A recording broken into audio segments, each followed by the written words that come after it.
बिस्मिल्लाहिर्रहमानिर्रहीम। अस्सलामुअलैकुम students, this is Atif Ahmad, your physics teacher.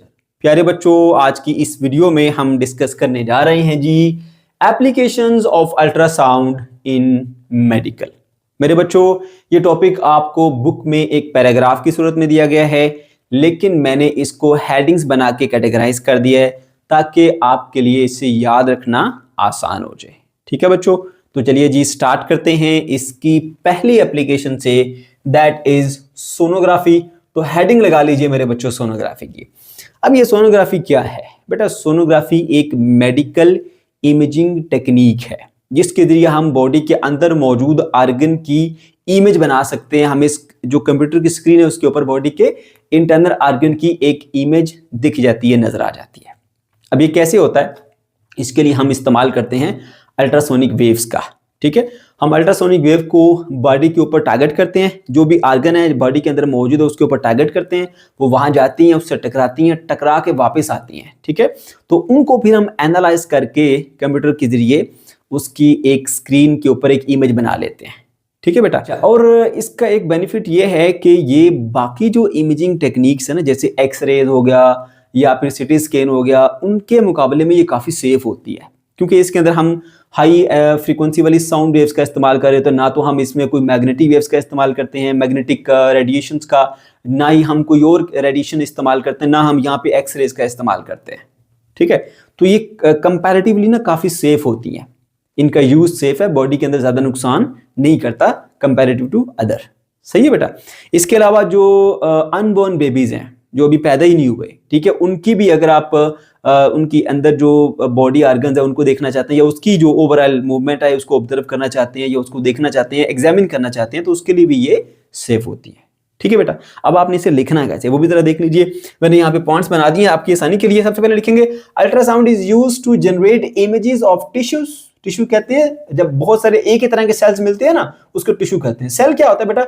हमारी बॉडी का यूं समझे जैसे मकान बनाने के लिए ईंट एक यूनिट होता है ना, जिससे पूरा मकान बनता है, इसी तरह जो बॉडी है वो सेल से मिलकर बनती है। एक तरह के सेल्स का जो हुजूम होता है उसको आप टिश्यू कहते हैं। ठीक है, ये बायोलॉजिकल टर्म्स है।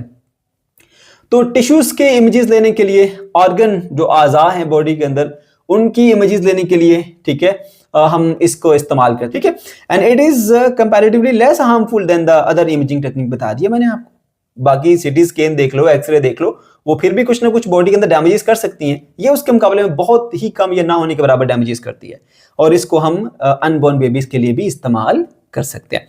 फिर उसके बाद बेटा जो नेक्स्ट आप हेडिंग लगाएंगे ना, फॉर ट्रीटमेंट, यानी अल्ट्रासोनिक वेव्स को ना हम ट्रीटमेंट के लिए भी इस्तेमाल कर सकते हैं।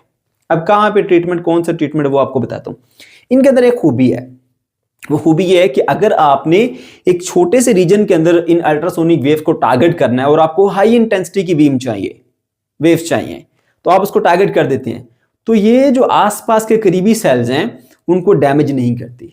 ठीक है, फॉर एग्जाम्पल लेट्स से कि अगर हम ब्रेन की बात करें, ब्रेन में कहीं ट्यूमर है या कुछ ऐसे सेल्स हैं जो कि अनवांटेड सेल्स हैं, हम उनको रिमूव करना चाहते हैं, तो उस छोटे से रीजन के अंदर जहां पर वो सेल्स पाए जाएंगे वहां पर हम इसको फोकस कर देते हैं हाई इंटेंसिटी की बीम को। ठीक है, इन अल्ट्रासोनिक वेव्स की। ठीक है, तो वो सिर्फ उन एरियाज को टारगेट करती है। ठीक है, वहां पर जो सेल्स है उनके ऊपर पड़ती है और उनमें क्या करती है, क्योंकि ये हाई इंटेंसिटी वाली होती है और इसकी जो एनर्जी होती है वो भी हाई एनर्जी वाली बीम हम यहाँ पे इस्तेमाल करते हैं, तो वहां पर उस रीजन के अंदर हाई एनर्जी वाली जो बीम जब पड़ती है तो उसको उस रीजन के अंदर हीट प्रोड्यूस करती है, वहां पे उसको जला भी देती है। ठीक है, तो उन सेल्स को जो कि अनवांटेड सेल थे या फिर आप ट्यूमर सेल्स कह दीजिए, उनको बर्न कर देती है, उनको जला देती है, उनको खराब कर देती है, डेड कर देती है। ठीक है, तो उनको खत्म कर देती है, और जो बाकी हेल्दी सेल्स है उनको कुछ भी नहीं कहती, यानी उनके लिए ज़्यादा प्रॉब्लम नहीं करती। तो इनको हम अक्सर जो है वो ब्रेन की सर्जरी वगैरह जो होती है वहाँ पे इस्तेमाल करते हैं। यहाँ पे आपको स्केल को काटने की ज़रूरत नहीं है, आपने इस तरह रेडिएशन का इस्तेमाल करते हुए, यानी इन अल्ट्रासोनिक वेव्स का इस्तेमाल करते हुए वो एक रीजन, स्पेसिफिक रीजन जहाँ पे वो जो आपका ट्यूमर था उसके ऊपर बम्बार्डमेंट कराई इन वेव्स की और उसको, उसके सेल्स को तोड़ फोड़ दिया, ख़राब कर दिया, डेड कर दिया। ठीक है, और बाकी जो हेल्थी सेल्स है उनको आपने बचा लिया। ठीक है, तो इस तरह से जो न्यूरो सर्जरी है उसके अंदर ये बड़ा इसका इस्तेमाल होता है। इसके अलावा बेटा जो आर्थराइटिस बीमारी है, जोड़ों की बीमारी, उसके अंदर उसकी ट्रीटमेंट के लिए भी ये इस्तेमाल होती है। इसके अलावा शियाटिका का जो पेन है उसके लिए भी ये, उसके रिलीफ के लिए भी ये इस्तेमाल होती है। इसके अलावा मसल्स के अंदर कोई इन्फ्लेमेशन आ गया, कोई उसके अंदर मसल में पेन है, उसको उसके रिलीफ के लिए, उसकी ट्रीटमेंट के लिए भी हम इसको इस्तेमाल करते हैं। सही है। अब किस तरह से इस्तेमाल करते हैं मैं नोट से आपको एक्सप्लेन भी करता हूँ और फर्दर डिटेल वहीं भी चल के बताता हूँ। तो सबसे पहले आपने हेडिंग लगा दी, second heading for the treatment, उसमें बताएंगे the ability to focus very intense ultrasound wave in the small region without disturbing the surrounding tissues provide very effective tool in the neurosurgery. जो मैंने आपको बात बताई ना कि बड़ी इसके अंदर क्वालिटी है, आप एक छोटे से फोकस कर दो एक एरिया के ऊपर, बाकी सेल्स को डैमेज नहीं करती, उसी वजह से पहला इसका यूज है न्यूरोसर्जरी। कैसे होती है मैंने आपको न्यूरोसर्जरी वाला एग्जांपल देके एक्सप्लेन कर दिया। ठीक है, तो न्यूरोसर्जरी के अंदर हम इसका इस्तेमाल कर लेते हैं। इसके अलावा special type of ultrasonic waves are used for the treatment of the arthritis. Arthritis मैंने बताया जोड़ों का दर्द होता है। ठीक है, शियाटिका, ये जो है ना एक शियाटिक नर्व होती है जो कि हमारी इधर से यहाँ चल रही होती है पीछे, और यहाँ से होते हुए हिप, और हिप से होती हुई लेग्स तक नीचे तक जाती है ये नर्व। ठीक है ना, नर्व दरअसल जो है ना बेटा वो यूं समझ लीजिए ऐसे सेल्स होते हैं जो बॉडी का ब्रेन के साथ जो है कनेक्शन करा देते हैं, मैसेज लेके जा रहे होते हैं, मैसेज लेके आ रहे होते हैं। ठीक है, तो जब कभी इसमें कोई इन्फ्लेमेशन आ जाए, इसमें कोई अब कह लीजिए कोई स्वेलिंग हो गई है या कुछ इशू हो गया इसके अंदर, तो उसकी वजह से फिर जो है ना वो उसमें पेन स्टार्ट हो जाता है। ठीक है, जिसको हम शियाटिका का पेन कहते हैं ना, उसको उसके रिलीफ के लिए, उसकी ट्रीटमेंट के लिए भी इसका इस्तेमाल किया जाता है। ठीक है, किस तरह इस्तेमाल किया जाता है इन दोनों के लिए वो मैं अभी आपको बताता हूँ। तो दूसरा फिर मसल, इसको हम कहते हैं जी रूमेटिज्म कहते हैं। रूमेटिज्म ऐसा कोई मुश्किल सा नाम है बचा है इसको, रूमेटिज्म। ठीक है, इसमें HE जो है ना इसको थोड़ा साइलेंट रखा जाता है। रूमेटिज्म आई थिंक इस तरह का कोई नाम है, बाकी ये बायोलॉजिकल टर्म है, मैं तो ज़ाहिर बात है बायोलॉजिकल टीचर नहीं हूँ, तो आप लोग मे भी मुझसे बेहतर जानते हो इसको कैसे प्रोनाउंस करते हैं, देख लीजिएगा। ठीक है, तो ये दरअसल क्या होती है, ये मसल के अंदर जो इन्फ्लेमेशन है, उसमें कुछ पेन है, कुछ उसमें स्वेलिंग वगैरह हो गई है, उसके ट्रीटमेंट के लिए जो है वो हम अल्ट्रासोनिक वेव्स का भी इस्तेमाल करते हैं। इस सिस्टम में क्या कर रहा था बेटा, जो लो एनर्जी वाली अल्ट्रासोनिक वेव्स होती है उसकी बम्बार्डमेंट की जाती है उस इन्फेक्टेड एरियाज के अंदर जहां पे प्रॉब्लम वगैरह होती है। ठीक है, तो ये क्या करती है, उस मसल्स को ना वाइब्रेट कराती हैं। जब उनको वाइब्रेट कराती है वहां पे हीट प्रोड्यूस होती है, तो उस हीट की हेल्प से ना वो काफी हद तक वहां पे पेन में रिलीफ आ जाता है। ठीक है, ब्लड का फ्लो बेहतर हो जाता है। ठीक है, और जॉइंट की अगर हम बात करें तो वहां पे भी दर्द के अंदर कुछ आराम आ जाता है या बेहतरी आ जाती है। ठीक है, अच्छा इसके अलावा जो ये जो शियाटिका का पेन है, इसमें ये होता है कि जो शियाटिक नर्व है ना, ठीक है, उसके अंदर कहीं इंफॉर्मेशन आई होती है या उसमें ब्लड फ्लो अच्छा नहीं होता या कुछ और इसमें इशू होता है। ठीक है, उसमें स्वेलिंग वगैरह होगी, तो ये जो अल्ट्रासोनिक वेव्स है ना ये उसको करेक्ट करती हैं, उसमें इंफॉर्मेशन को कम कर देती हैं, उसमें ब्लड फ्लो को बेहतर कर देती हैं। ठीक है, तो ऐसा करने से फिर ये होता है कि वहां पे जो स्वेलिंग वगैरह वो कम हो जाती है, इंफॉर्मेशन कम हो जाती है, पेन वगैरह फिर उसमें रिलीफ मिल जाता है और इंसान जो है वो ठीक हो जाता है। ठीक है, तो इस तरह से उसके अंदर जो शियाटिक नर्व है उसके अंदर से अल्ट्रासोनिक वेव्स को भेजते हुए हम उसको ठीक कर सकते हैं और जो शियाटिका का पेन है उसको हम रिमूव कर सकते हैं। ठीक है, तो उसके लिए प्रोसीजर नीचे मैंने बता दिया है। Low intensity ultrasonic waves produce the gentle vibration and heat in the joint and muscles for the treatment. अब ये मैंने खुद से लिखा है, इसके अंदर आपकी बुक में ये चीजें नहीं बताई गई, लेकिन क्योंकि फिर बच्चा सोचता है ना, पूछता है सर के आखिर ऐसा ये क्या करता है, ये अल्ट्रासोनिक वेव के उसने अर्थराइटिस को भी ठीक कर दिया, वो मैंने बताया हीट प्रोड्यूस करके, मसल्स को भी उसने ठीक कर दिया। मसल्स का जो रूमेटिज्म है ये दरअसल क्या होती है, मसल के अंदर इन्फ्लेमेशन मैंने बताया, और उसके अंदर पेन या कुछ स्वेलिंग होगी तो उसको भी ये ठीक कर देती है, वाइब्रेट कराती है मसल्स को, उसमें हीट प्रोड्यूस करती है और काफी हद तक उसमें मसल जब सुकड़ जाते हैं ना तो फिर उसमें भी रिलीफ मिल जाता है इसमें। ठीक है, तो इस तरह से लो एनर्जी वाली जो अल्ट्रासोनिक वेव्स है उनका इस्तेमाल करते हुए हम इन बीमारियों को ठीक कर सकते हैं। तो एज अ कह लें कि एज अ ट्रीटमेंट भी हम इसको लेके चल रहे हैं। ठीक है, तो दो चीजें हमने देख ली बेटा। तीसरी चीज आ जाती है फ्लोमीटर। अब फ्लोमीटर इसके नाम से जाहिर है भाई ये ऐसी डिवाइस होगी कोई जो कि किसी भी लिक्विड की फ्लो को, उसके बहने को मेजर कर सकेगी कि कितनी स्पीड के साथ वो बह रहा है, उसकी वेलोसिटी मेजर कर लेगी, यही चीज हो सकती है, इसके नाम से जाहिर है।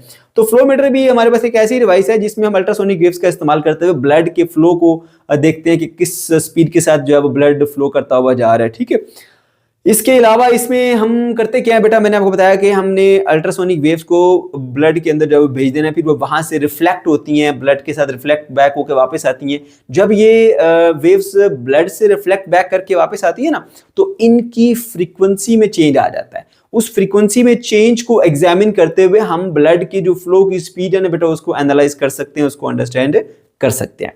अब एक बात मैं बता दूं, इस टॉपिक के अंदर या इस पॉइंट के अंदर ना यहाँ पे डॉपलर इफेक्ट का कॉन्सेप्ट जो है वो इस्तेमाल हो रहा है। वो डॉपलर इफेक्ट का कॉन्सेप्ट आपको लाजमी आना चाहिए। डॉपलर इफेक्ट ये कहता है कि अगर कोई भी जो सोर्स ऑफ साउंड है या सोर्स ऑफ वेव्स कह लीजिए वो ऑब्जर्वर से दूर जा रहा हो, ऑब्जर्वर से दूर जा रहा हो सोर्स, ठीक है, तो उस सूरत में फिर क्या होता है कि ऑब्जर्वर को जो वेवलेंथ है वेव्स की वो पहले से या आम हालात से थोड़ी ज्यादा मालूम होती है। और अगर जो सोर्स है वो ऑब्जर्वर की जानिब बढ़ रहा हो, ऑब्जर्वर रुका हुआ है, ऑब्जर्वर की जानिब सोर्स बढ़ रहा हो, तो जो वेवलेंथ होती है वो क्या हो जाती है, वो वेवलेंथ शॉर्टर हो जाती है, ठीक है। इसको बोलते हैं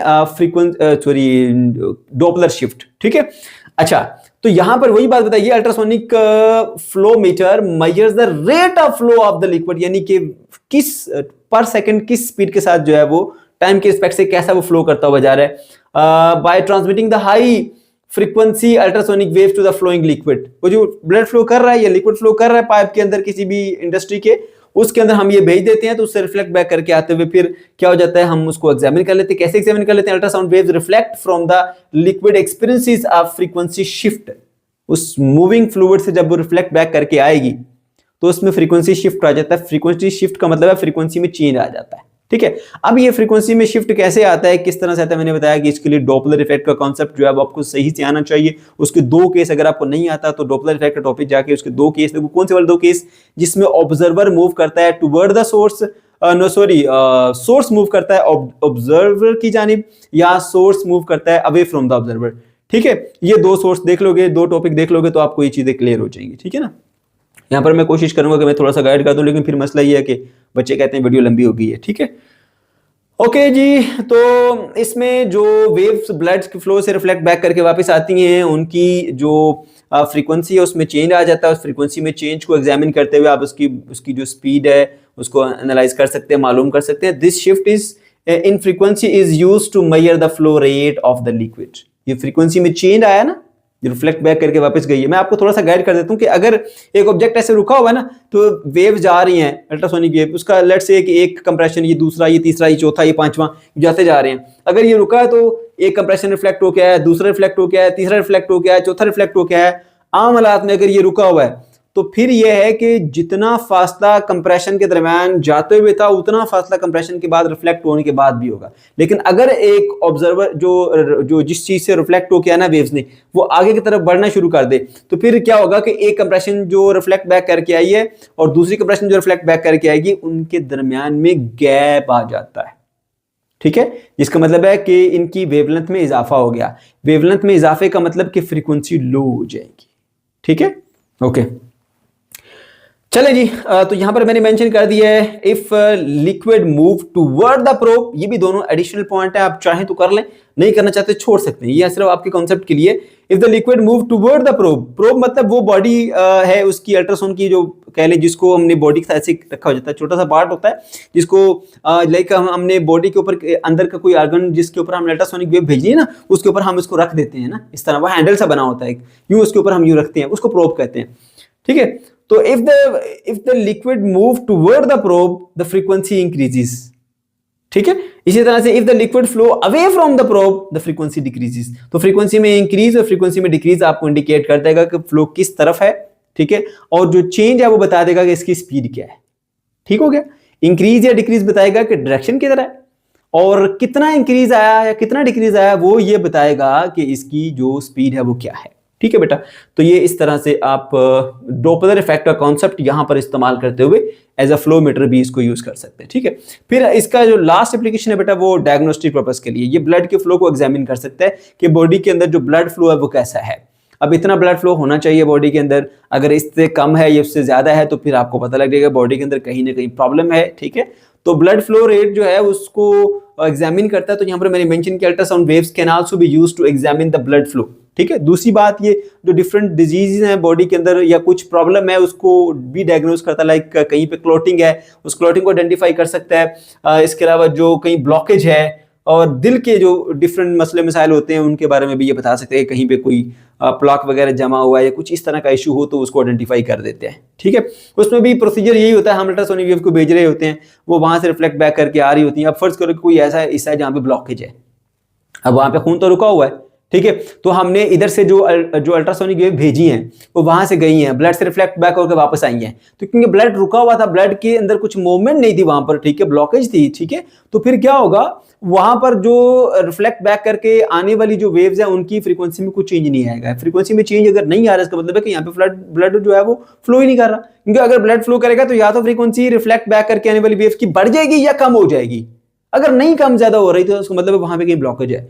तो आप ब्लॉकेज को आइडेंटिफाई कर सकते हो, हार्ट की डिफरेंट प्रॉब्लम्स को आइडेंटिफाई कर सकते हो। इसके अलावा जो है वो आर्टरीज के अंदर कहीं पे कुछ प्रॉब्लम है उसको देख सकते हो। कहीं पे अगर वो नैरो हो गई है तो वहां पे जाहिर सी बात है, वो आर्टरी नैरो हो जाएगी तो ब्लड का फ्लो वहां पे तेज हो जाएगा, तो वहां पर जो फ्रीक्वेंसी में चेंज है वो ज्यादा मालूम हो जाएगा आपको। तो वहां पर भी आप ये चीज एग्जामिन कर सकते हो कि भाई इस जगह पे ना ब्लड का फ्लो जो है वो तेज हो गया है या यहाँ पे वो कम है, इसका मतलब यहाँ पे कहीं ब्लॉक इकट्ठा है, जम गया है। तो ये सारी चीजें जो है ना बेटा आप अल्ट्रासोनिक वेव्स का इस्तेमाल करते हुए यहाँ से डायग्नोस कर सकते हैं। तो इस तरह से आपका टॉपिक कंप्लीट हुआ। उम्मीद करता हूँ कि ये चीजें आपको समझ में आ गई होंगी, लेकिन अगर फिर भी कोई कंफ्यूजन है या किसी किस्म का कोई प्रॉब्लम है तो कमेंट सेक्शन के अंदर आप जरूर पूछ सकते हैं। वीडियो अच्छी लगी तो लाजमी से लाइक कीजिएगा, अपने दोस्तों के साथ शेयर कीजिएगा, और अगर अभी तक आपने हमारा चैनल सब्सक्राइब नहीं किया तो भाई इसको लाजमी से सब्सक्राइब कर लीजिए। अल्लाह हाफिज।